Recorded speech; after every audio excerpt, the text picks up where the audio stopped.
तो चलिए बच्चों, आज हम सीखते हैं सर्वनाम। हिंदी व्याकरण कक्षा 5वीं, इसमें आज का पाठ है सर्वनाम। तो चलिए पढ़ते हैं। तो सबसे पहले जानेंगे सर्वनाम क्या होता है। सर्वनाम की परिभाषा: संज्ञा के स्थान पर प्रयुक्त शब्द को सर्वनाम कहते हैं। प्रयुक्त मतलब हम संज्ञा के स्थान पर जिसका उपयोग करते हैं, जिस शब्द का उपयोग किया जाता है उसे सर्वनाम कहा जाता है। जैसे वह, यह, मैं, तुम, ऐसे कई सर्वनाम हम संज्ञा की जगह पर उसका उपयोग करते हैं। तो आगे देखते हैं सर्वनाम के भेद। तो सर्वनाम के 6 प्रकार होते हैं, भेद होते हैं।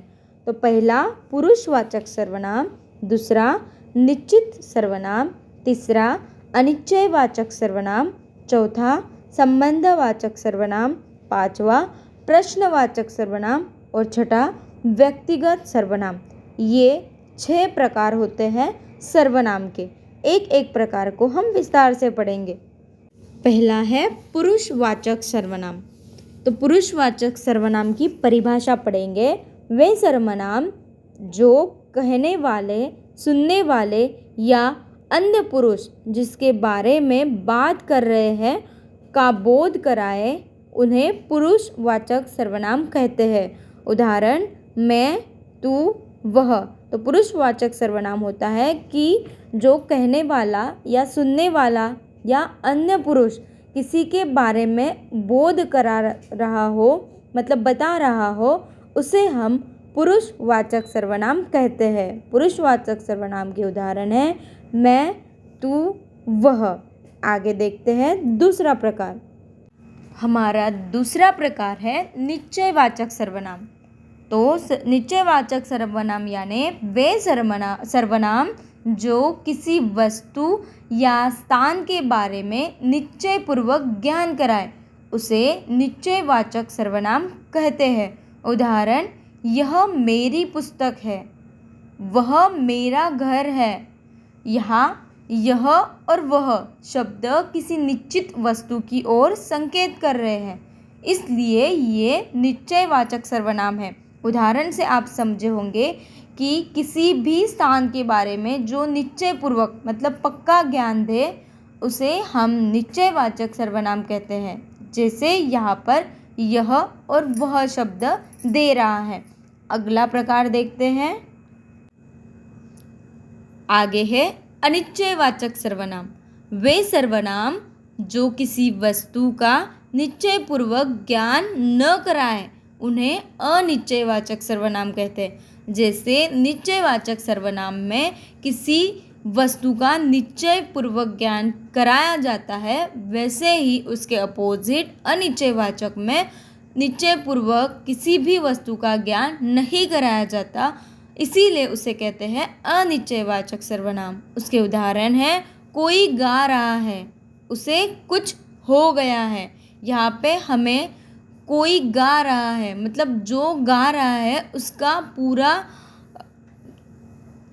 आइडिया नहीं है, इसीलिए हम बोल रहे हैं कि कोई गा रहा है। हमें पता नहीं है, इसीलिए कोई और उसे कुछ, कुछ, कोई, ये जो है ये अनिश्चय सर्वनाम के उदाहरण है।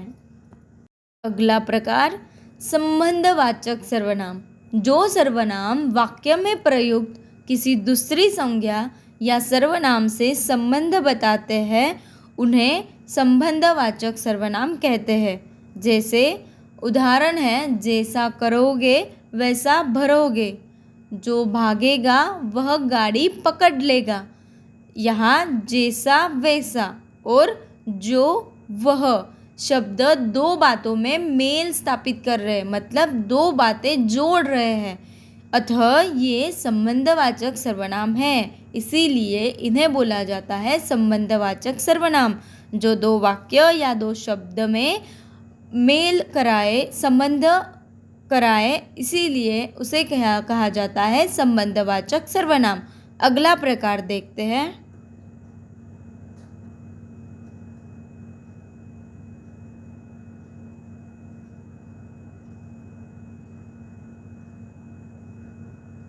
प्रश्नवाचक सर्वनाम।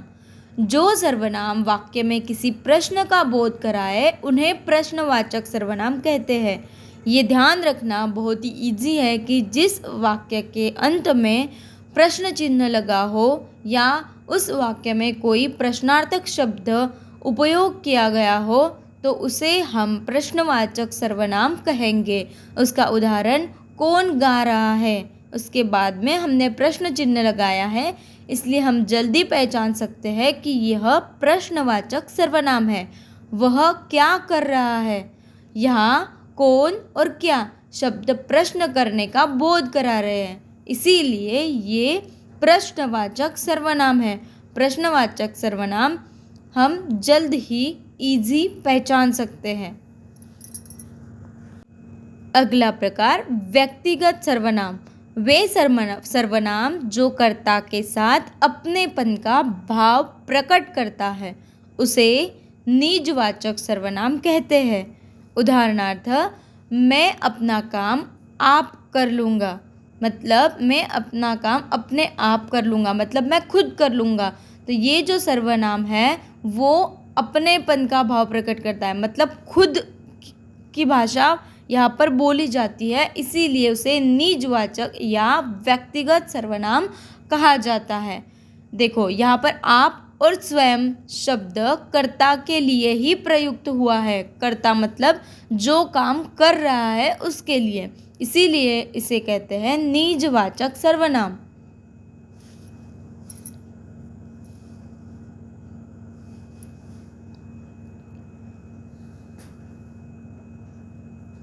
तो आपको वीडियो कैसे लगा ये कमेंट बॉक्स में ज़रूर बताइए और चैनल को सब्सक्राइब करिए।